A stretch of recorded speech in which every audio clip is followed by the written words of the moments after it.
Let's get going. Full conversion is a when thing.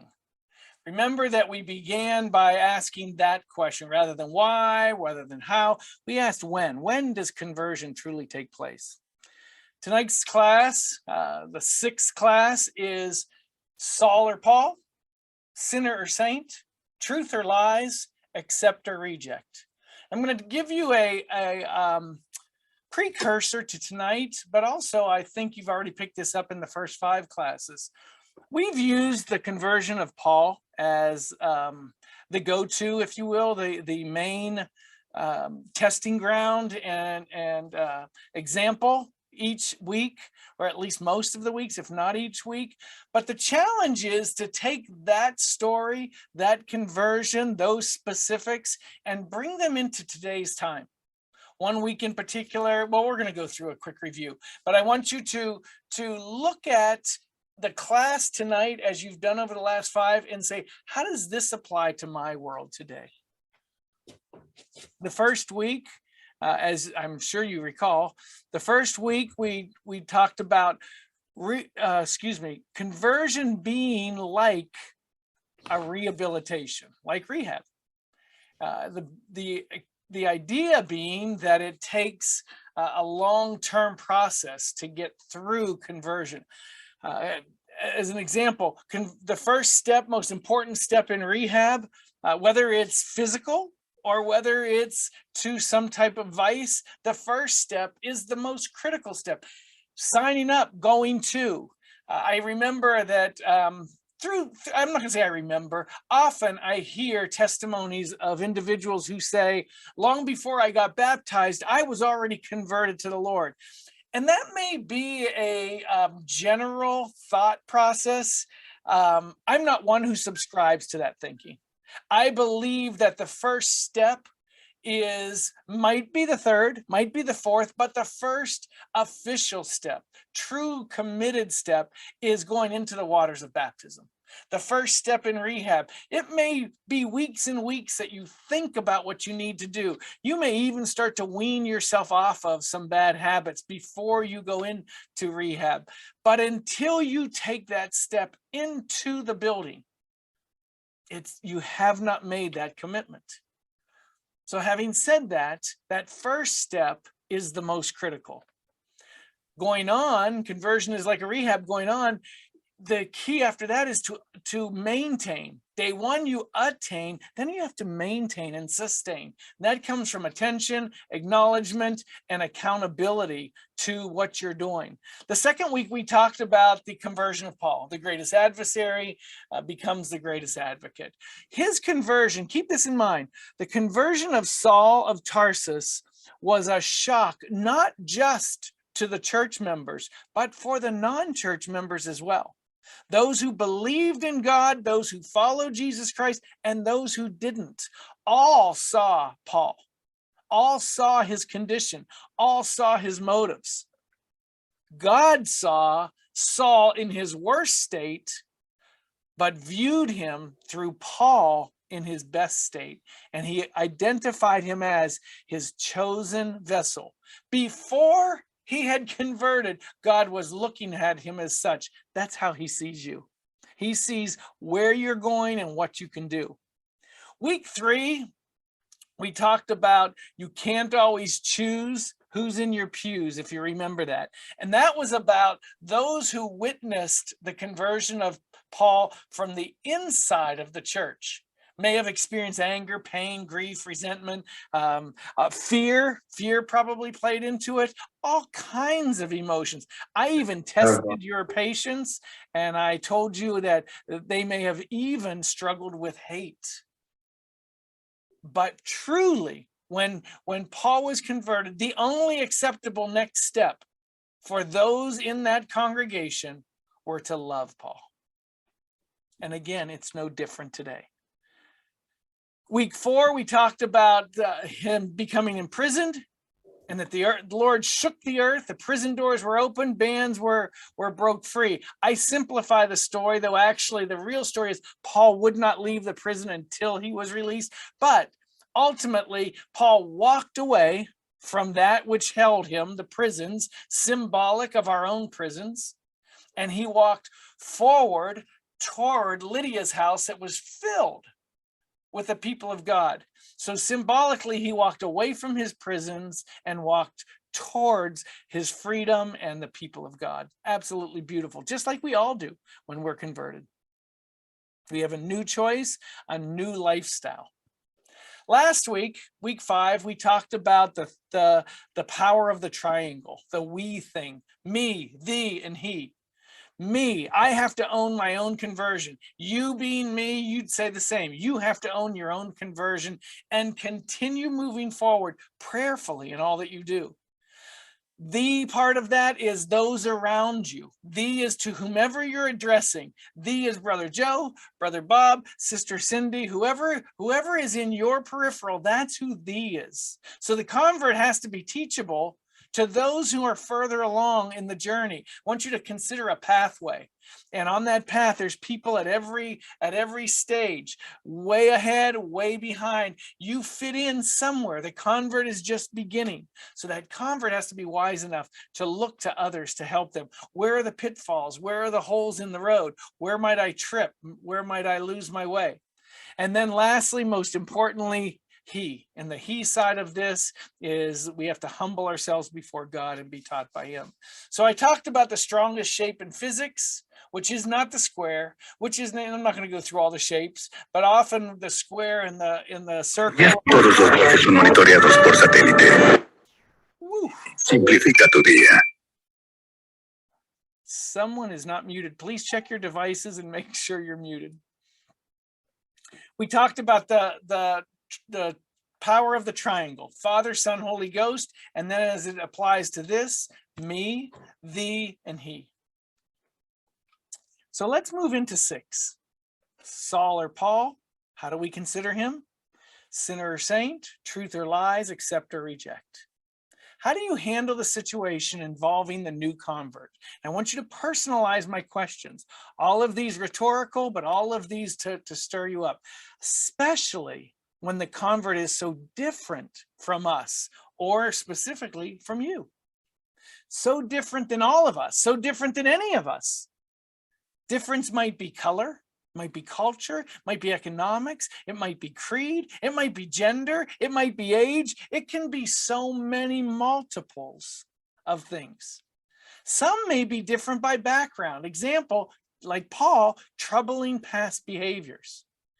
And some may even be different because they were our enemies.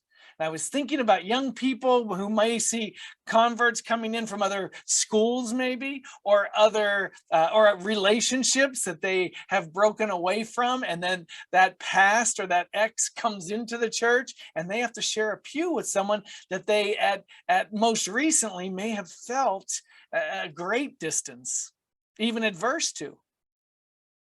That's who the convert just might be. What's our accountability to the convert? We clearly have decisions to make with these situations. The conversion of Paul exposes our choices even today. Take everything that we talk about in reference to Saul and make it today. Make it in today's time. So Saul of Tarsus represents the old man in us, or what was, or the old man in the convert, or what was. Paul the apostle represents the new man in us or others and what might be. Remember, in this case, Paul, before he was even converted, God was looking at him as his chosen vessel. Saul of Tarsus, fully focused on forcing people from God. Paul the apostle, fully focused on attracting people to God. What responsibilities do we have to the convert? We clearly, again, have decisions that have to be made. Would we view this specific convert as Saul, the sinner, or Paul, the apostle? His dramatic conversion was stunning life turnaround. Some converts' errors and iniquities are known by others. Others are hidden. And so we don't know the past or what they may be going through. But when they're so out there and so obvious to the church and to those who are sitting in the pews, Is it difficult to accept that person? The word of God says that he was breathing out threatenings and slaughter. Everybody knew that when he was converted. Are we supposed to just forget all that we saw? Are we supposed to just forget everything that you heard? Again, we have decisions that have to be made. Should Saul or Paul be viewed as sinner or saint? This conversion stirred the people of God. Which reports were accurate? Which were exaggerations? Which of the stories of death were true? Which reports of arrests made in the middle of the night were correct? And then, which reports of a complete and full conversion were based on fact? So they had to decide, was he still Saul of Tarsus, or is he truly Paul? Was he a sinner or a saint? What's the real truth, and what part of this might be untrue? Those were the questions they had to deal with. And I would also submit, those are the questions you have to deal with every convert. Do we blindly trust the testimony of such a debatable convert? We clearly have decisions that have to be made. Should we process all of the data given as truth or lies? Bring it to today's time. This info became an instant litmus test, requiring immediate response. The people of God didn't have time, especially those in Damascus, to give enough time to process all this information. They had to decide instantly, as Paul was in front of them before they knew it, testifying, as the word says, preaching Christ in his first meeting. They had to decide to believe it or not. Despite the lack of time, despite the lack of facts, at least to their understanding, their reaction was critical. As he stood before them speaking, do I accept him or do I reject him? God's people were met with urgency, but they had limited time to make these decisions. Do we accept or reject such unprecedented testimonies? You'll hear someone give a testimony of a great healing. You may never have had that before. Do I accept or reject? Saul or Paul? Sinner or saint? Truth or lies? Accept or reject? Do these questions really require or even deserve our answers? Should we even be questioning the status of one another? Are we qualified to assess the validity of a conversion? It seems a futile exercise to judge one another in such depth. Even if we feel we're right, even if we feel there's enough proof, because normally if we believe something, everything else will prove that we're right. We're not looking to be found wrong. We're looking to be found right. So everything that happens will prove that we're right. See, I told you. Even if we believe everything confirms everything that we're experiencing. Consider if you view the person in your pew. Bring it today. Bring it to today's congregation, your individual pew, and that's figurative as well. I'm sure you understand that. Consider if you view the person in your pew as still functioning as the old man and not the new man, or living the life of a sinner and not a saint, or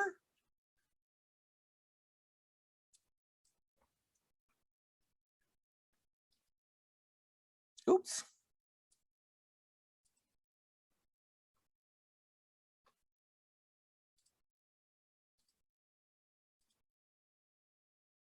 Looks like it stopped, so stay with me.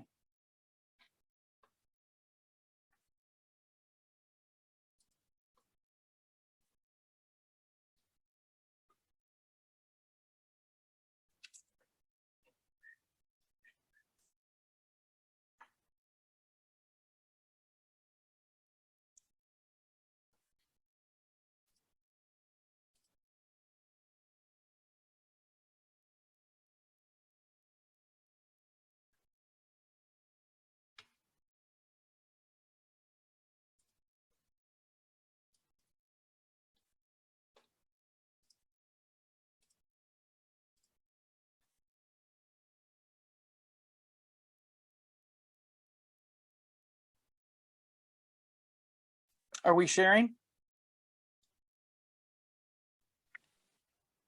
Can you all see? Can you all see? No. Not yet. Okay, it's on mine. Hang on a second. I was just going to say, anyone got a hymn? I was thinking the same thing. If only we could do this like a commercial. There we go. There it comes. Sadly, we're in sync, D. I say sadly for you. Yeah, I don't know, man. It's a pretty trippy place to go. Okay, going on. Consider the person that you view in your pew as telling lies and not being truthful in their testimony, or worthy of your rejection and not your acceptance. How could you ever have any type of peaceful relationship if you were struggling in all those ways or in even one of those ways? Consider if you view the person in your pew as different. Understand when you see them as different, that assumes that you see yourself as normal, and there's an arrogance to that. Do you consider that person wrong, which assumes you see yourself as right? Or do you consider them unworthy, which assumes you see yourself as worthy? At some point in this relationship, it's based on trust. And that trust is based upon something more than just opinions of the situation. And while you may think it's factual, while you think you have a case, it's really just opinions, because we're not qualified to make such assertions. Part of the trust involves trusting the process. I'm going to ask you to do a little exercise, and it's really hard to do. And I'm saying that in advance. Don't know that you can. But I want you to go back to when you began your own conversion process. For some of you, it's 2 years. For others of you, it's 45 years. But I want you to go back when you began.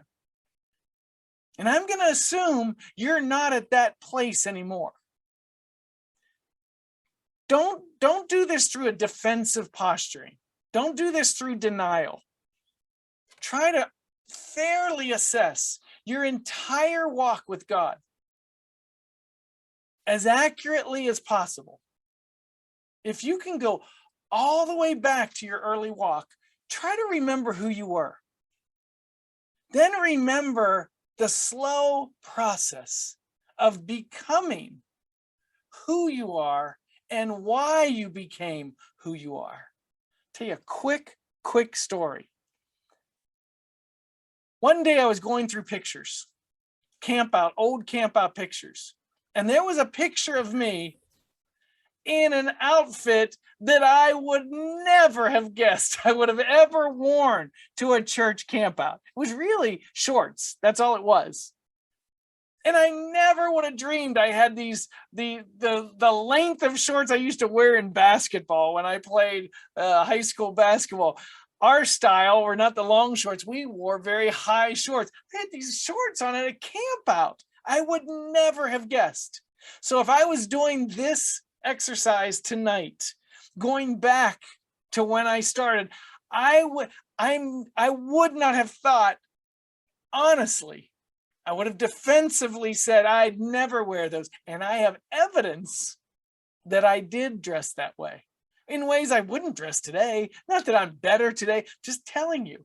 It's a good example of we're in denial most of the time to who we were. And I want you to try to go back to that so that you might be a little more tolerant and accepting with those in their early walk. It's normal to think we've always been who we are. But we, in a healthy way, are ever changing, ever growing, always continuing to mature. Understand, we've already agreed to this. This defines our walk with God. This is the conversion process. Is it possible that when you first began your walk, it was you who was the one in the pew that others questioned, that others judged, that others doubted, or even disbelieved? So, the alternative, sitting in your pew with that new convert, is this: be generous, be attentive, be accepting, be caring, be kind, be forgiving, be supportive, be present with them, be a mentor to them, be tender in your thoughts, in your words, in your deeds, be honest and be loving. All of us will witness new converts starting their walks with the Lord, and they'll all journey differently, individually on the path of their way, not necessarily our own way, their way. They'll all seek the same endpoint. As Sister Patty said, I will be fully converted when I pass from this life. They all seek that same endpoint made through their process. And we decide instantly, immediately, either to help them or hurt them along the way. Keep in mind, we've already agreed to this. Conversion is a process. We are each and we are all converts. That means each and all need each and all of us. We need each other. We are continuing to convert. So I want you to clear your mind and align your heart with God's heart. God is love, says the word. So those who truly love God are truly God's own. God is love. Those who really love God truly love God's own. We should embrace one another, care for one another, be there for one another. If we agree and join in this conclusion, conversion is a process, then we have to conclude that we're all converts, still converts. May not qualify for new converts, but all of us, every one of us, are still converts. So each of us remain in the process. To this day, in this hour, in this moment, we all are still in the process.